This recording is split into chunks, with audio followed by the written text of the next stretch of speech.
नमस्कार, मैं हूं राजेश तंवर प्रजापति और आप देख रहे हैं दिल्ली दस्तक, जो पहुंचाता है आपके शहर की हर खबर आप तक। और आज हमारे साथ है लोकेश कुमार, जो कि प्रवक्ता है लोकतंत्र मुक्ति आंदोलन से। इन्होंने आज के समय में एक मुहिम छेड़ी हुई है, जो है लोकतंत्र पार्टी मॉडल बनाम पार्टी तंत्र पार्टी मॉडल।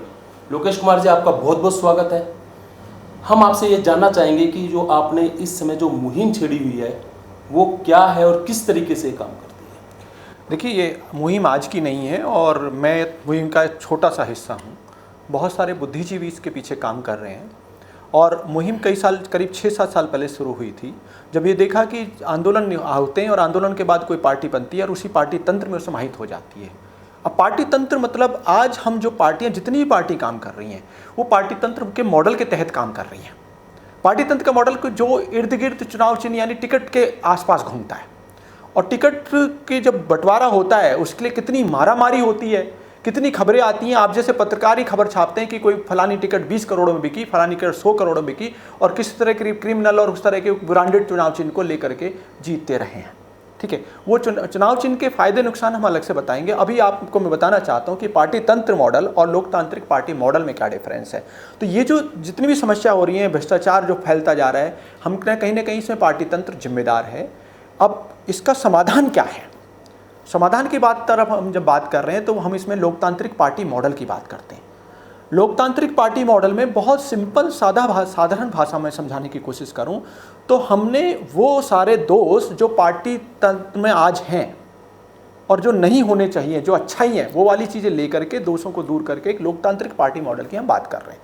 तो हम ये कह रहे हैं कि आप किसी भी पार्टी से हैं, या आपकी अपनी पार्टी है, या आप निर्दलीय हैं, आप जो भी हैं, आप लोकतांत्रिक पार्टी मॉडल को फॉलो कीजिए। उसमें सिंपल सा मैं बता दूं, लोकतांत्रिक पार्टी मॉडल की 4 शर्तें हैं, 4 नियम वहाँ तय किए गए हैं।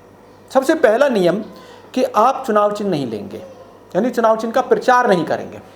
जब पार्टी का चुनाव चिन्ह नहीं होगा तो बिकेगा नहीं, राइट। चुनाव चिन्ह नहीं लेने के और भी क्या कारण है। आप देखिए, कोई भी आदमी ये कहता है कि मैं भ्रष्टाचार के खिलाफ हूँ, मैं लोकतंत्र का हितैषी हूँ, और आज भ्रष्टाचार को सबसे ज़्यादा ये चुनाव चिन्ह जो है, टिकट बिक्री का धंधा, यही भ्रष्टाचार को सबसे ज़्यादा बढ़ावा दे रहा है। भ्रष्टाचार की मूल जड़ वहीं से शुरू होती है और बढ़ते बढ़ते प्रगति का पेड़ बन जाती है, राइट। अब आप कह रहे हैं कि मैं भ्रष्टाचार के खिलाफ हूं और छाती पर भ्रष्टाचार की निशान लेकर घूमेंगे, भ्रष्टाचार की जड़ को छाती पर लगाकर घूमेंगे, तो आप कहां भ्रष्टाचार के खिलाफ हैं?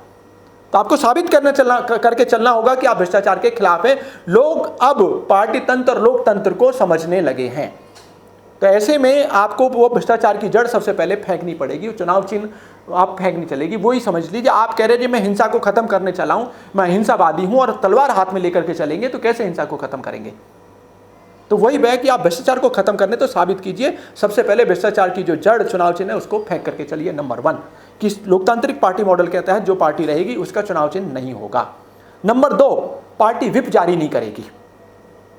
व्हिप जारी करने से क्या हो रहा है कि जनता का चुना हुआ जनप्रतिनिधि, जिसको जन कार्य के हिसाब से, जनता के हिसाब से निर्णय लेना चाहिए, वो बाध्य हो जाता है व्हिप जारी के बाद पार्टी के अकॉर्डिंग निर्णय लेने का। तो पार्टी का गुलाम बन गया।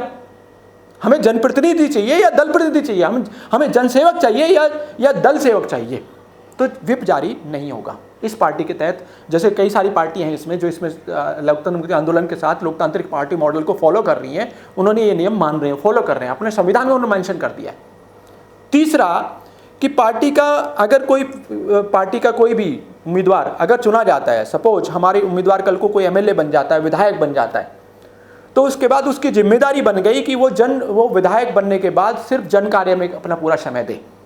वो पार्टी का पदाधिकारी उसके बाद नहीं रहेगा, पार्टी के लिए प्रचार प्रसार अपने क्षेत्र के बाहर नहीं करेगा। आज यही हो रहा है। पार्टी का एमएलए दिल्ली में चुना गया है, दिल्ली की जनता ने उसको अपने कार्य के लिए चुना है, अपने जनसेवा के लिए चुना है। वो तनख्वाह यहां से ले रहा है सरकारी खर्चे पे, और गुजरात में घूम रहा है 1 महीना, पंजाब में घूम रहा है 2 महीने, क्या कर रहे हैं? पार्टी का प्रचार कर रहे हैं। वो इस पार्टी के तहत नहीं होगा। चौथा, पेंशन का। आज का नियम है कि अगर आप 4 बार एमएलए बने तो आपको लगभग 4 बार पेंशन मिलेगी। आप 6 बार एमएलए बने तो आपको लगभग 6 बार पेंशन मिलेगी। किस लिए भाई? पेंशन गुजारा भत्ते के लिए होती है। तो क्या आप उसके बाद आपके पेट जो हैं आपके 4 बढ़ गए हैं या 6 पेट हो गए हैं? तो इसमें हमने नियम रखा है, स्वेच्छा से कि आप जीवन भर में एक ही पेंशन लेंगे। नियम है, मैं 6 ले सकता हूं, लेकिन अगर मैं एप्लीकेशन सिर्फ एक की दूंगा तो गवर्नमेंट मुझे एक ही पेंशन देगी। मैं अपनी स्वेच्छा से नहीं ले रहा हूं। यहां ये मॉडल या ये जो संगठन है ये बिल्कुल अलग दिशा में बात करता है। बाकी संगठन, बाकी पार्टियां, बाकी जो समाज सेवक हैं वो सिर्फ मांग करते हैं कि हम सदन से ये मांग करते हैं, हम संसद से ये मांग करते हैं, हम पार्टियों से ये मांग करते हैं, हम फलाने से सरकार से ये मांग करते हैं। हम मांग नहीं कर रहे, हम स्वेच्छा की बात कर रहे हैं।